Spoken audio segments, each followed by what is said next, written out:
Okay, so welcome and thank you for joining me again for Frequently Asked Questions about Beginning with Bees, episode 16.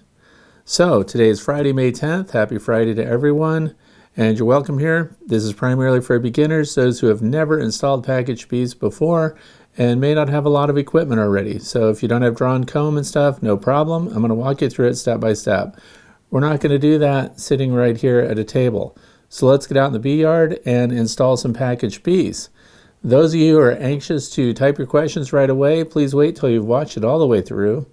And then if you want to hear a post-installation commentary, just keep watching and I'll give you an extended discussion about what you just saw and some of the things you might want to think about now that your bees have been installed.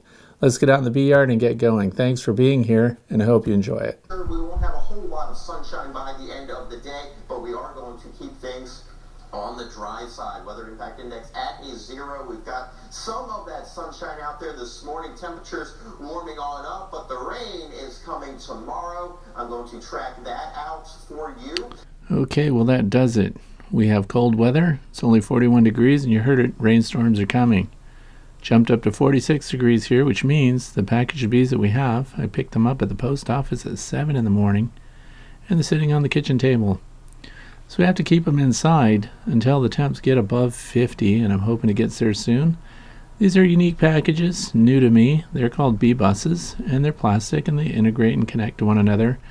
And the bees are clustered nice inside here. That's exactly what we want to see. The queen is in her cage, suspended from the top there. And they're not too agitated. Look at the layer of dead bees on the bottom. Not many. Check and save your certificates of quarantine compliance and also all your certification of apiary inspections and so on. This is part of your bee history. So these have come out of California, even though the line of bees, the Saskatchewan bees, or Saskatchewan, Canada, they come from the Olivarez Honeybees Incorporated. These people have 11,000 colonies at the time of this inspection. So keep the paperwork. You always want to know the history of your bees. These are hybridized. The Saskatraz bees originated in Canada, of course, but they're being developed under contract in the state of California, the west coast of the United States. So they also look, there's no American foul brood, European foul brood, Africanized honeybee traits, and so on. They did not say anything about Varroa. So let's get outside. This is, of course, looking to the south of my apiary. And those are my chickens checking out that field there that hasn't yet been planted. And this is the hive stand I've decided to use for the first package of Saskatraz bees. So this is a nice level stand. It's up on iron T-posts, and we already have an established super colony right next to them. And look at the sky. Storms coming in. So we need to get this done. So the pipes will hold things up nicely, and we're going to strap down to that later, but I'm going to take you through it step by step. This is just a close-up of the bees that are at that other colony. Remember, it's cold. The temperature soared into the low 50s. That's why we're outside, and it's overcast. I would much prefer a sunny day. I also have this Bee Smart Designs hive stand sitting off to the side so I can stage gear on it. For this hive, again, this is if you're just starting out with bees. We're going to use a solid bottom board. This is the cheapest and most available board, and we're going with a 10-frame Langstroth hive, and we're only going to use the deep brood box.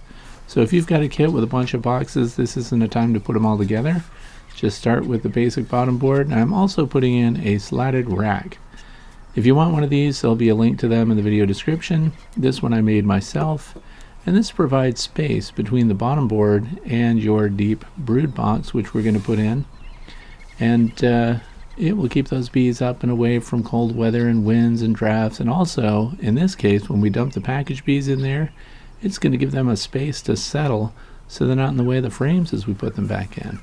This is just a close-up. We're going to put an entrance reducer in there. This one is made out of maple, probably overdid it a little bit. And it's open about a little over an inch there. And that's going to be plenty. They'll be able to defend it, and they can come and go without concerns about being robbed or attacked by other bees. Now let's get that deep box on here. This is, of course, decorated by me with pyrography there. Did that last year, did a lot of these boxes this way. So this is not a brand new box, but we are going to install brand new frames in it. We're going to use one frame of drawn comb, and the rest will be bare bones plastic wax coated frames. And so here we have it. The light colored ones are for Man Lake. I just got those. I'm testing those this year. The black frames are from Acorn. They're heavy waxed. Both have a wax coating, and look right here, the little ear on the end is already broken. They do feel a little brittle. We're going to find out if the bees like them and if they go after them. I'm leaving a space there so we can put that queen cage in if we need to. And I'm going to demonstrate a couple different release methods here for you today. And let's get this package over here. Now this is going to be the feeder shim. I'm just demonstrating it. It again is something that I designed and made myself because it has an integrated inner cover, and it has a 3/8 inch space underneath of it, so again more clearance over the top of those frames, which is going to be handy when we're installing packaged bees because we're going to dump them in there. We can also control the venting, and we can put a rapid round feeder on top here. There's a 2-inch diameter hole that I cut through that integrated inner cover. We're going to put this rapid round on there. This will allow us to feed them sugar syrup. Same design is great for wintertime. You can put dry syrup in there or dry feed in it. And we have the clear cover inside, and then you have a cover for that. And now I'm going to use an insulated cover for this. And I painted it because that white polystyrene stuff doesn't hold up very well to sun. And now we're just showing an older Flow Hive 2. This is an 8 frame, very small. And believe it or not, these bees got through winter this year in this 8 frame single deep box. And they have syrup on. And I wanted that for comparison because this is the new 10 frame Flow Hive box. And it is a Flow Hive 2. Has feet that you can adjust, and has an aluminum insert here where the bottom board would be either screen or solid. This one has aluminum with slats. And that's because it has an integrated pest management drawer inside that things will fall through. Has its own levels built in, but I leveled it up myself anyway. It is turned at a slight angle so it doesn't match the clapboards there in the background exactly. But level is critical because they're going to be drawing out comb on frames that have no guides.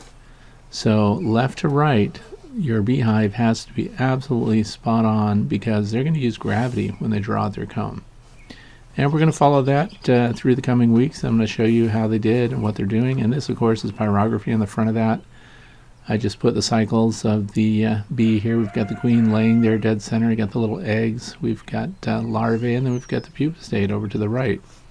So just fun to decorate the box. Now we have, again, the Man Lake plastic pre-dipped frames, which are full frames.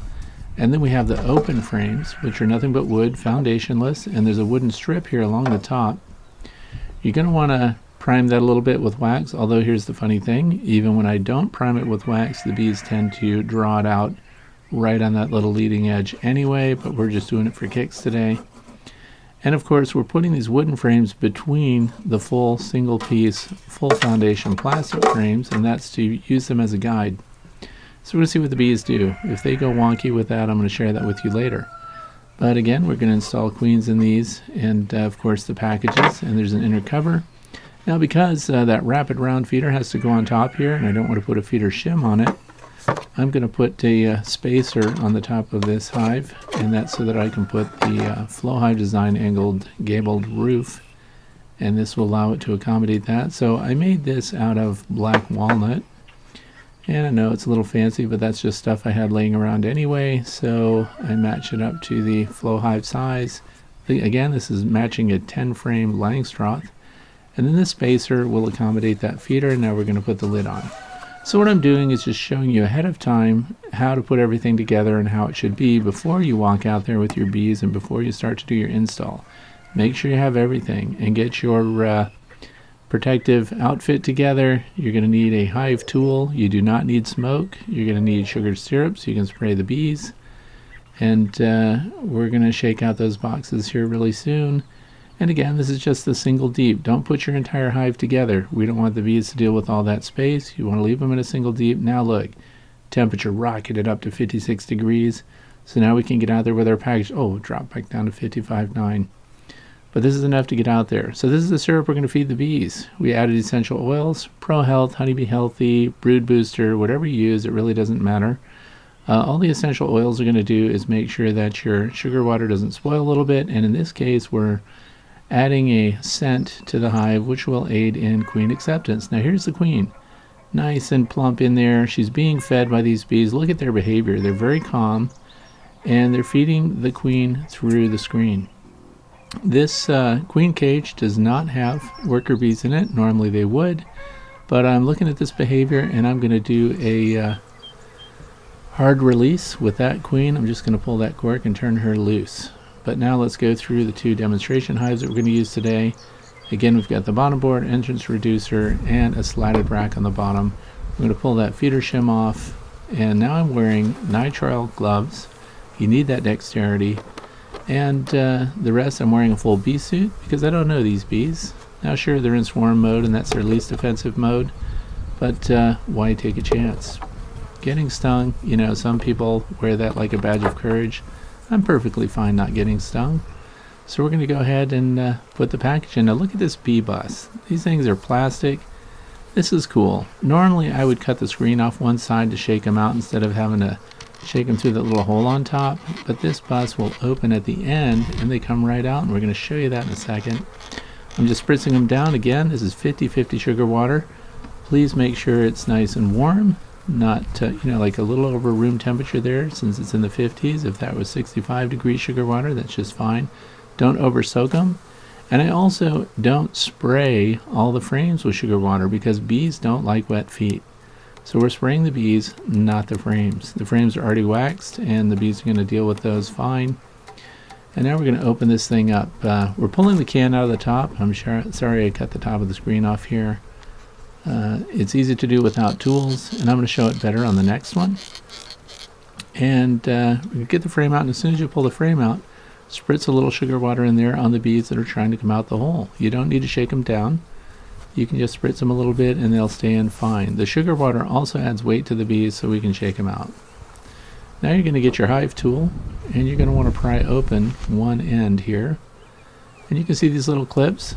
This shipping container really is ingenious. It's thick enough that bees cannot get their stingers through. My postmaster appreciates that because when she called this morning, she is not happy to see cages of bees in the post office. But you want to be on friendly terms with them, and nobody needs to get stung through that. This is an interesting and reusable case. So you're just going to pop open the end here. And then remember, the queen is hanging down inside. And look how calm the bees are. If we didn't spray them, we'd have a lot of them flying around. Again, the cooler weather is kind of helping. And then we just pour them out of it. This is very easy. When you have the screen and wood style, the bees really cling to that screen and you really have to shake it hard. These bees just kind of topple right out of there. Now let's get that queen and see what she's doing.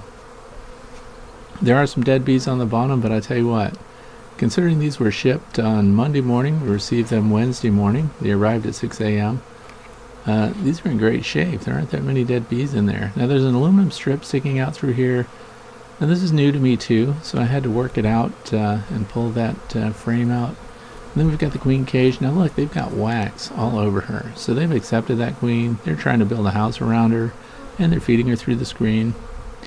And again, there's no sugar plug in this design. There's only a piece of cork at the end, and it's up to you to decide when you look at them and the behavior of the bees, whether or not she needs to stay in there for a long time. It is helpful. They've been in her company now for about 3 days.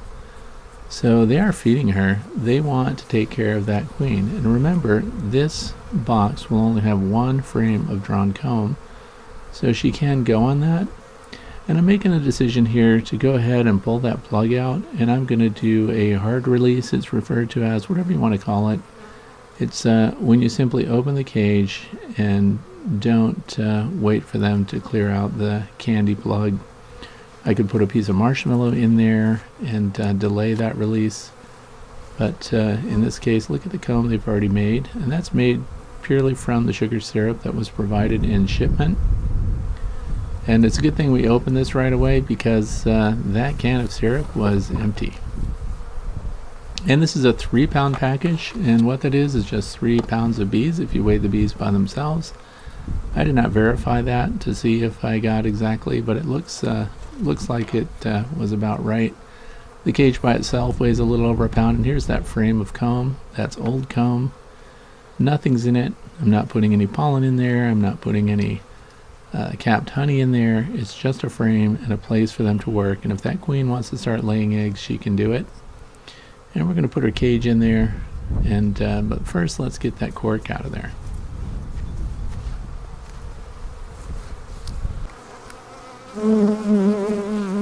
Now, slow and steady. You could do this without gloves if you want to.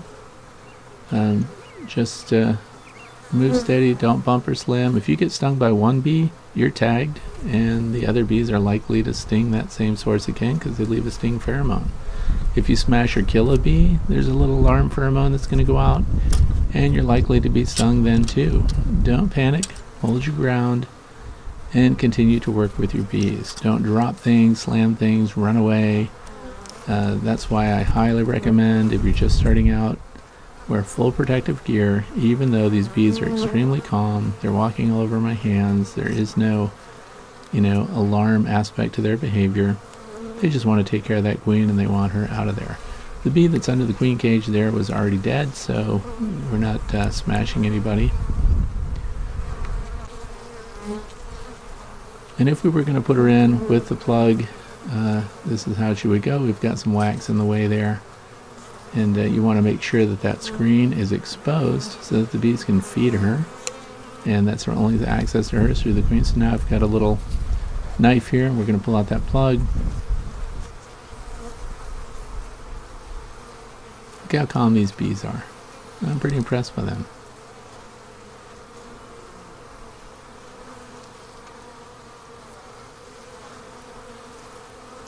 Now once we get that cork out, if that was a super active queen, she could fly right out of there. So as soon as you get your cork out, you want to kind of point her down into the hive.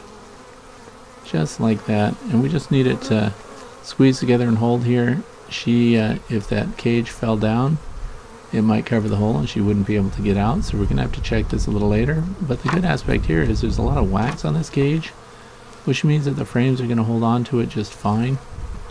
And we're going to cover this up with that little bit of wax there too, since they made it and it's theirs. And we've got the space in that top shim that we're going to put on to accommodate that without having to smash it all down. Remember, aside from the clearance already over the backs of these frames, we have another 3/8 of an inch provided by the feeder shim we're going to put on. So she's going to get out and everything's going to be great. And again, if you're brand new, you might want to, if you can't really read the bees that well, you might want to be taking the cautionary method there and just go ahead and put a piece of marshmallow in there for them to clear out. Now we have the wrapped around feeder. Don't forget to feed these bees. And remember, this hive is also tilted slightly towards the landing board. So if it rains, and it's going to, the rain will shed out of the hive and they won't be dealing with that. Get that cover on there before any of those bees decide to jump in and take a swim. Remember, they're hungry. And we're going to go ahead and put the polystyrene cover on that. And we do not need an inner cover because it's all closed off and the hole is covered. I also take the cage and just lean it against the landing board here, and these bees can walk right up and go in the hive through the entrance. See them fanning their wings there? This is behavior that you want to see. They're spreading the pheromone, they're letting them know where they live, and that's important because this entire area is completely new to all of these foragers, and we want them to get in there. And here's a little female. There's some sticky stuff on my finger there, so she's going to clean that up a little. But these are very docile. I'm very impressed by the disposition of these bees. Of course, they're swarm mode, and that is the least offensive mode you can get bees in.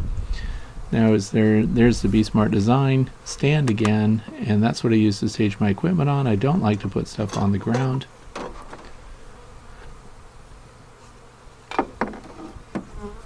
And we're just pulling it apart before we put the new package in this box as well.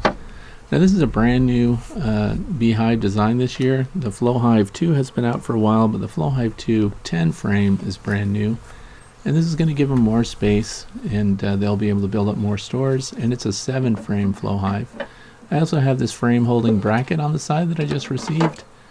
This thing holds 3 frames, and it is extremely well made. Stainless steel, welded up nice. I just got this, so I'm trying it out now for the first time. I'm going to put that down in the video link for you. Always handy when you don't have to lay your frames on the ground. Now keep in mind, this is as bare bones as you can get. I wanted to do it this way because if you're beginning with bees, those of you who are watching, you probably don't have drawn comb. You don't have anything in your hives yet. Everything is brand new, and that's what I wanted to replicate here for you. So here we are with the bee bus. Soaking down again. Remember, it's 50-50 sugar water, 50-50 by weight. And look at the way the top is made. It has finger holes, so you can just reach in and pull that can out. Super easy. Very impressed with these bee bus containers, and I'm going to keep these and use them again. And of course you can see the little aluminum piece sticking up there just to the left of the can, and that holds the queen cage.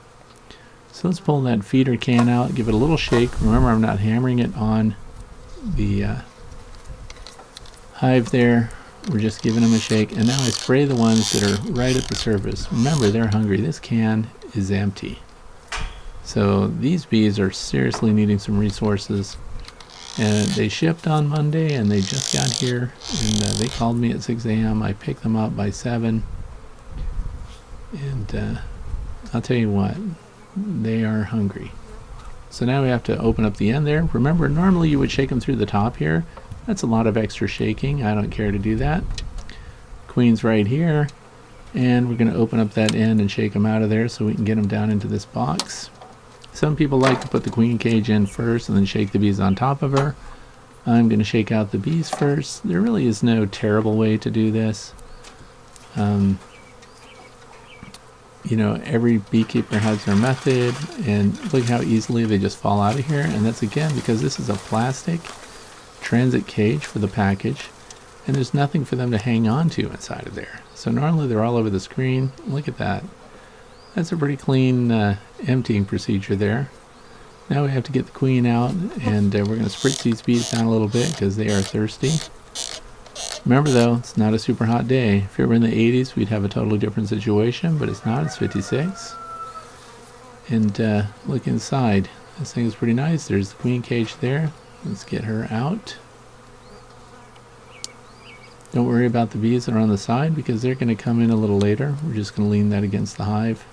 Now we get the queen cage out. There she is. And the same behavior again is replicated here. Now here's the problem. In this hive we have no drawn out comb for her. So I'm going to just leave her in the cage, and in this one, just for demonstration purposes, I'm going to put that marshmallow in there.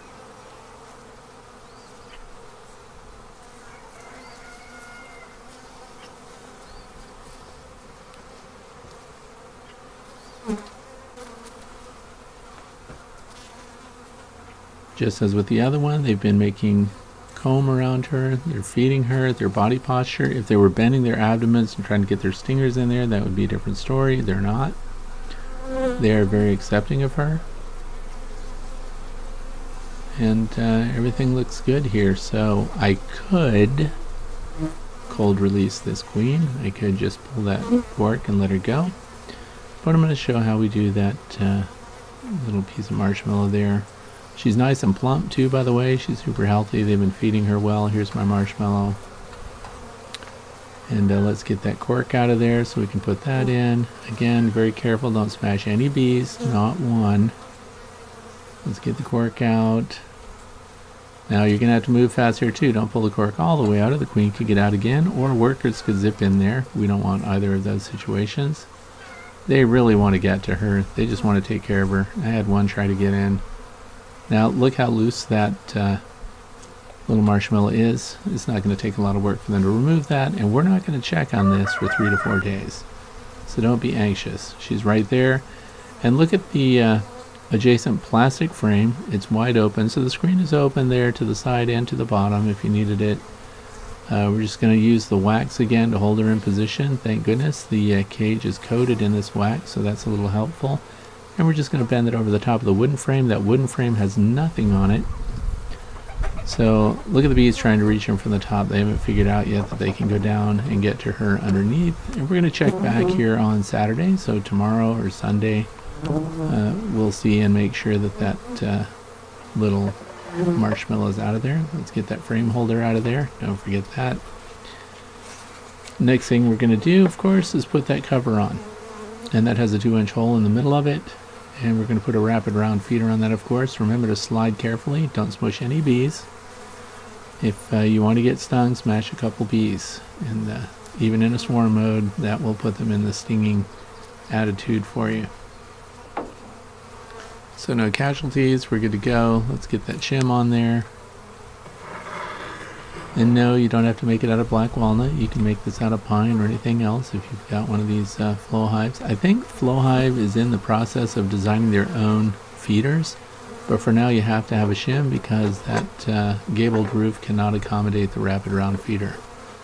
Now these bees from this package were a little more flighty than the others, and they were a little more testy than the others as well. So if I did not have my bee suit on with these guys, I definitely would have gotten some stings.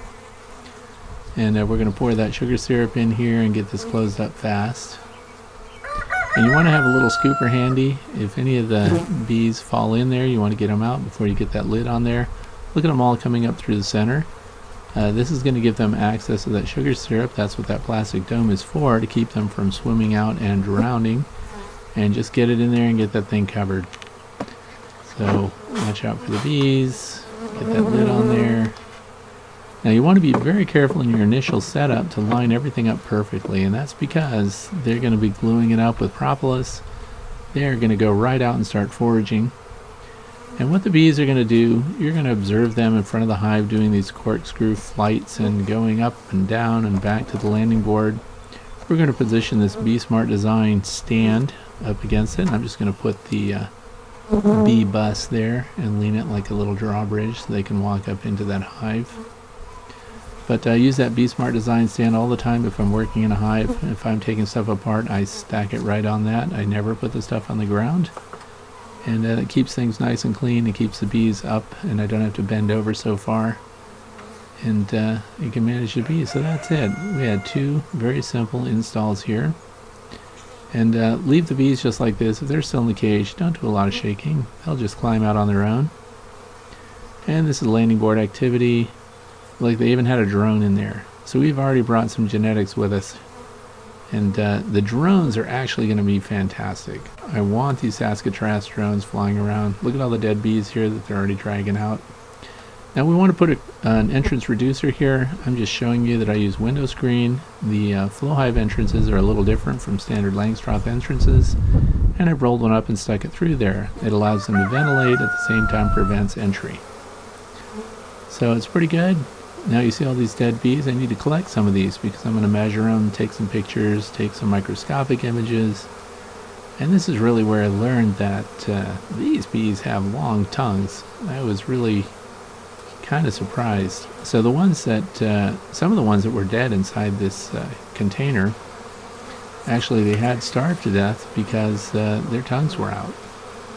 And we just get them here, put them in a petri dish, and I'm going to put them under the stereo microscope, maybe take some pictures, and I'm going to take a look at these. I'll give you a close-up of the one with the long tongue here once we get them inside.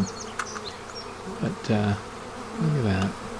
So anyway, and as far as dead bees go, you know, when you get a package of bees, usually there's half an inch or so of dead bees across the entire bottom. With this shipment, there weren't that many dead bees, so the pickings are kind of slim, really. And we're just getting them up out of here. You can't have too many.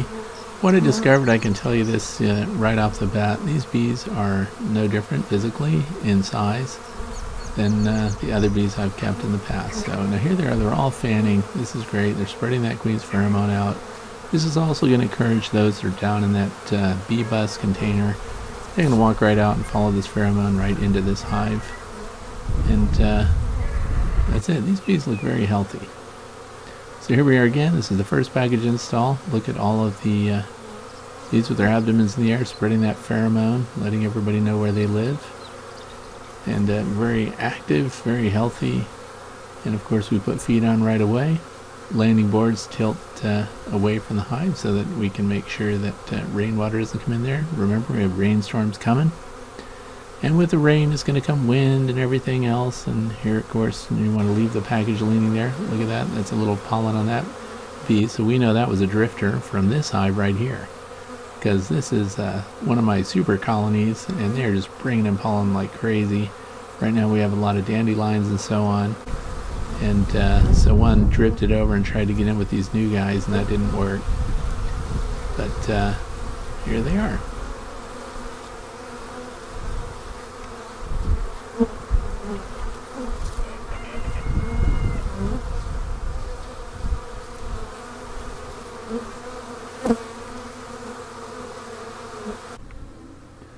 Now look at this. We're back. This is a couple hours later. Look at the activity. They're doing their orienteering flights there. They're flying in their little circular patterns. And look at the cage that they came in. It's empty. So they've all marched up out of there and walked right into that colony. Now we don't need our bee suit anymore. Don't need the gloves anymore. And we're all good to go. Those are the dead bees. Again, very low number. And now we're all set. And we go get the package here from the second colony that we installed. It's also clean. They've marched right up in there, just like clockwork, making it seem like I know what I'm doing. And then get this Bee Smart stand out of here. They have a newer design for that stand as well. And super handy, lightweight, they're very sturdy. They'll hold a colony that weighs several hundred pounds, no problem. So that's it. There they go. Same thing. Now you can get your coffee, get your umbrella chair, whatever, get right out in the bee yard and sit down and watch them do what they do. And you're going to see them doing their little orientation flights. And they're going to zip out and zig back in, and they'll start to fly off. And the amazing thing is, they start foraging right away. Colony in swarm mode is in survival mode. So here we are back inside. These are the samples that I took of the Saskatraz bees. And these are the weaver bees that I took out that have been munching on mites. So I'm doing some comparisons there. But for size, Saskatraz bees are definitely the same, if not larger, than some of the weaver bees. And I'm doing some of it. Look at this tongue. Look at that bee in the middle. That is one of the longest tongues ever. And look, it's just amazing. So that thing can actually get to some of these flowers that some of the other pollinators can't. There are lines of alfalfa that a lot of the bees can't get to. Now here we are the next day already. Look at all the pollen that's coming in. So this is the first package that we put in. Remember, they have one frame of drawn comb. The rest is all bare. We did an immediate release of the queen. So she's still in there, and they are bringing in pollen and getting ready. I'm hoping that she's laying eggs, but as much as I want to know that, I'm not going to open that up and look at that. This is the neighboring colony, so we can see the activity comparison. And the Saskatraz bees are running hot right out of the gate. Look at all the guard bees. Their little faces are lifted up, their front legs are ready to grab everything that comes in. So they are alert, and I'll tell you what, they're ready for business here. So we can't wait to do follow-ups on these bees. This is going to be very interesting. And don't forget to strap them down. This weather is temporary, so we put cargo straps on these. They strap right to the stands. The stands go right into the ground, so nothing's blowing over. And here we are on the ones that are in the Flow Hive 2, 10 frame size. They have guard bee activity here as well. Front feet are lifted. They're engaging and checking every bee that comes in. And they're doing taste testing, so they are bringing in nectar. What they're doing with that, if they don't have a place to store their nectar, they're going to get right in there and they're going to use the nectar resources for energy, and they're also going to draw out the comb. Remember that we also have those rapid round feeders. Keep those full. Keep this strapped down too. Storms are coming. We also have the electric fence around them. There's a bear in the area. And here we are close up at the landing board. You got to protect your bees. So this bear, apparently a car hit it, and it's actually wounded in the area, which makes it even better for me. And there they are, normal behavior here. Remember, it's been a day since we installed them, so this is all good stuff. Everything you need to know about how they're doing you can get by observing the landing board. Just enjoy them. Don't be tempted to open them up. And I hope that you appreciate this demonstration. If there's more that you wanted to know or something that I missed, please go ahead and put that down in the video comment section. I'll be glad to address it later on. Okay, so welcome back. Thank you to those of you who stuck around until the very end of the video. I hope you enjoyed that installation, and there are some things we want to talk about as we wrap up the video, just for those of you who are brand new. Again, if you've never watched one of my videos before, the way this works is if you have questions, please write them down in the comments section below. If you want to know about any of the equipment that I showed during this installation procedure, it's all in the video description. So check that out, and there are links there. The other thing is, once your bees are installed, please don't get anxious and start opening up those hives right away. We did some unusual installs today, one being that normally a queen cage, when you put your queen in there, there's a candy piece at the end there, and there's a cork that you remove, and then the bees go through the candy. You'll notice that the cages that we put in today, the queen was solitary. She did not have any workers in with her. And also we did something called a cold release, or an immediate release. So what that means is I've looked over the bees and decided that based on their behavior around that queen, that it was okay to go ahead and let her go. If you notice when you looked at the video, the queen cages that we used had already drawn out comb on them. There was burr comb, which is remnant comb. So those bees were already getting excited and already making comb in that travel cage. So when it's like that, it's a judgment call, total risk. Your queen could be rejected by the bees if they were stinging at the cage or biting at the cage and otherwise really collecting and acting aggressively. It's all about the bee's body posture. Then you would not release the queen. You would keep the sugar plug in and hopefully delay that. So we're going to get back in there. Now it's Friday. The install that you watched happened on Wednesday morning. So it's already been a little over 2 days. This is the third day. It's pouring rain outside. We have a series of storms coming through, so I'm not going in to open the hives again. I will probably check in on them on Sunday. So based on what I've been looking at on the landing boards, those bees are flying out. They've already accepted, as you noticed in the video, there were guard bees on the landing boards, and they have really accepted the residence that we put them in. The queen that was released right away, she had one frame of drawn out comb. So she can start laying her eggs there. And also, if you notice in the follow-up sequences there, the bees were already bringing in pollens. They're very productive. They were throwing out some dead bees, and those, of course, were bees that were dead in the packages as they were delivered. So they didn't die later. They're just cleaning out the colonies. So we installed in 3 different hives, and 2 were shown in the video. So the one being the bare bones box that was a Langstroth 10 frame.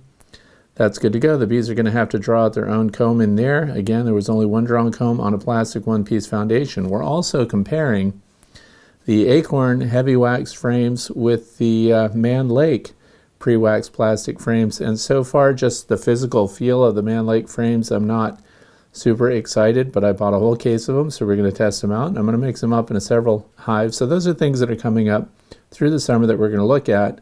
And I will give you weekly updates on these colonies as we go through summer. I want to talk to you a little bit about the Saskatraz bees.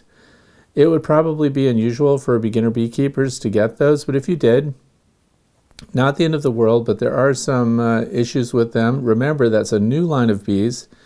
They've been working with those up in Saskatchewan, Canada, but they've also contracted with queen breeders here in the United States, and we are in the United States, northeastern United States. And out in California, there are breeders that are working with those, but those are hybridized Saskatraz bees. So the thinking is that you get these bees and you put them in your backyard apiary, and if they swarm, if you'll notice, my queens are not marked and their wings are not clipped. And because I'm also using weaver bees in my apiary, and those are survivor line bees as well. They come out of Texas. The weaver family has a whole history of working with survivors, and the thinking with the Saskatraz bees is much the same. When they were developing the Saskatraz line of bees, they allowed them to be loaded with Varroa. They tested their resistance to disease. They tested their resistance to tracheal mites. And so what they did was they allowed hundreds of colonies to die off and then just continued to work with those that survived. But they are not performing as well as the weaver bees. So why am I using them? Well, I put those in my apiary because I want that stock diversity. Plus, we're dealing now with two different survivor lines of bees. So we have the bee weaver line, and now we have the Saskatraz bees in there. Saskatraz bees have not held up well when it deals with Varroa infestation. So they've been averaging 17 months to 24 months survival living with Varroa and still making it, but then they died out 17 to 24 months in. So these bees will still require treatment. So if you have Saskatraz bees, you need to plan on some type of intervention, and I recommend oxalic acid vaporization, and I have a video about how to do that. So in my apiary, we'll add some genetic diversity. Their drones will go out, and of course these are cold weather bees because they originate in Saskatchewan, Canada. And that's something I want here in the northeastern United States, because if you've been watching my videos, I live in a cold zone. We get a lot of storms, heavy snow, and these bees are really designed to be productive as far as honey goes. You know, I'm not in it for honey because I'm dealing with bee behavior and observations and video, and I'm documenting what they do and how they do it and how well they hold up. So these bees are going to be just an area of interest for me, and we're going to see how well they build up. And then we could probably even do splits from them. My limit in my apiary is 10 hives. I don't want more than that, so when I exceed that number, I start giving away older beehives and bee stock to beginning beekeepers. And if you have questions, please write them down below. Again, we're going to give you updates. The other thing you should be aware of when it comes to these Saskatraz bees, they did have it in their documentation that some of their queens tend to be a little hot. So if you have a hot hive, if you notice, when I was doing the initial setup, I did not have protective clothing on. When it came to opening up the packages, I did put on a bee suit, and I wore these Curad nitrile gloves for dexterity. I recommend that you use those too. Bees can sting right through them, but it's very unlikely that they will. And you want to be protected until you know the disposition of the bees that you're dealing with. Otherwise, you would have been stung several times. Today, I moved slow and methodical and installed several. The second install, which is in the Flow Hive 2 that you saw, those bees definitely would have stung me. So again, we're moving slow. We're spraying them with sugar water. We also add some essential oils in that, which helps mask pheromone the way smoking does. You do not need to smoke bees when you're installing packages because they're not a resident colony. And yeah, there was some defensive behavior there. 2 or 3 bees would have probably stung me today, and I went through it sting-free. So wear your protective equipment until you're aware. Now, when it comes to installing packaged bees, for example, you need dexterity of the fingers, so don't bother putting on those thick leather gloves. You need to use surgical gloves or something very thin, or no gloves at all. I wear surgical gloves because I'm operating camera equipment and I don't want my fingers to be all sticky when I do that. So let's just make sure that I've covered stuff that we need to know about today. We're doing the test between Acorn bee frames and the Mann Lake frames. Oxalic acid vaporization. By the way, the bottom slatted board works fantastic. That provided extra space. When you dump the package in, they went right through into that bottom slatted board area, and we could slide the frames in nice and easy without waiting for the bees to move out of the way. I do prefer the integrated pest management system of the Flow Hive 2 systems. That aluminum bottom board with the open slats in it allows Varroa, small hive beetles, and things like that to fall into it. There are trays below. And in follow-on videos, we're going to be looking at what's sticking to. I'm using mousetrap sticky boards in there. And so Varroa and small hive beetles and things that fall in there will stick to that, and that gives me a nice white background. And we're going to do some macro photography and some microscopic photography. So far, I've collected dead bees. I wanted to make a comparison between the Saskatraz bees and then the bee weaver bees, because I heard some people comment that they think that the Saskatraz bees are smaller. They aren't.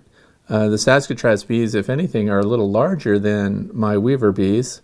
And another thing I noticed too, and I'll put a photo up here to show you that, they have really long tongues. So when you're looking at different bee traits, you know, of the long established bees and the The Saskatraz bees are hybridized bees, but like the Caucasian bees, for example, have very long tongues, which allows them to get nectar from deeper blossoms and things like that. So the Saskatraz bees are going to be able to exploit floral nectar better than some of the other bees that have shorter tongues. So that's interesting.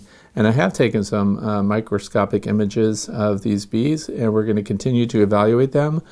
I have not videoed live Varroa destructor parasites yet, but the dead ones I have looked at, and they all have their toes and their feet chewed off completely. So it's up to just the upper leg is still on that, and you can see that picture right here. They're chewed apart. So my bees that are from the Weaver family in Texas are grooming off Varroa, and they're killing them. The Saskatraz bees will not do that as well. They're considered Varroa tolerant, meaning that they can live with the Varroa and make it for a while, but they're not considered Varroa resistant. In other words, they're not actively destroying the Varroa destructor mite. So that's an interesting thing that we're going to follow up on. Keep the sugar on. That's the other thing. Every time you go out to those beehives, now that you have new hives, walk out there with a fresh rapid round feeder, nice and clean. Don't just leave the feeders in place and then just continually add sugar syrup to that. You'll end up with black mold in there, and it won't be good for the bees. So to make it a single visit, and the good thing is, the way the top of the hives, and we're feeding hive top feeders, we can open that up even on a rainy day, even on a cold day. We're not exposing the bees inside the hive, and we're not interrupting them. We're just pulling the cover off, pulling the lid off of that not carousel, but we're doing the rapid round feeders. You can pull the feeder, put a new one in right away in one movement, and then we're going to pour the fresh sugar syrup 1-to-1 into that feeder and take out the old one and clean it. You want to give them clean, fresh containers, clean, fresh syrup every time. We don't want any mold and stuff in there. We want those bees to have a great start. The other thing is you need to keep that syrup coming because they're drawing out comb, and they need it to do that. If we did not have feed on them right now, the heavy rains that we're having that's locking them into the hive, they would have to stop comb production. And of course, they wouldn't have the carbohydrate energy that the sugar syrup provides to get those baby bees going. So if the queen's are already laying eggs now, of course, they're not even in the larval stage yet. So once they hatch out, that's when the bees are going to start using some of that pollen that they brought in, and they're going to be making bee bread. So they're going to put that in there. So keep the sugar syrup coming, and don't bother your bees. If you want to see what they're up to, look at the landing board and see what's going on. If there are guard bees there and they've taken up residence and they're protecting it, claiming it as their own, that's a great sign. If they're bringing in pollen, that's a great sign. And 3 or 4 days after you've done your install, if you did not open your queens right away, and you've got the little sugar plug that comes with these, or if you had to put in the little marshmallow piece as I did, that marshmallow piece I put in there, was put in very lightly, so they could almost pull it out without even eating through it. They were accepting the queen, and so that was just a formality. But remember that that hive has no comb in it. But those bees go directly into developing comb. So bees that are great at honey production are also fantastic at comb production. I expect them to outdo the weaver bees in that regard. Weaver bees are so active with their hygiene and cleaning out and removing bees that are infected and things like that, that they actually slow production, where I expect the Saskatraz bees to excel. But we're gonna find that out this year. So again, we'll show updates, and that's it. After the 4th day, 3rd or 4th day, if that queen is still in her cage, you want to let her out. And then just take the cage right on out and close all your frames up nice and snug, slow and steady. Slide them all together and leave your spaces at the end. So when you do subsequent inspections down the road, you can pull them to the side and not be concerned about injuring the queen. So that's it. If you have any questions, I look forward to hearing them and reading them, down in the video comment section, and then I'll respond to those next Friday in frequently asked questions number 17 coming up. So I don't have any advanced projects coming up this week that will be covered. I have to do some chicken videos. Those are long overdue. And for those of you who like chickens and bees, check that out. It's part of the chicken frequently asked questions series, of which we've only done one video. The response was okay, but nothing like with the bees. But I do have some new chicken equipment to demonstrate, drinkers, feeders, things like that, and we'll talk about chicken grooming. So thanks for watching, and I hope you have a fantastic weekend, and I hope it's not raining on you the way it is here with me. Have a great weekend.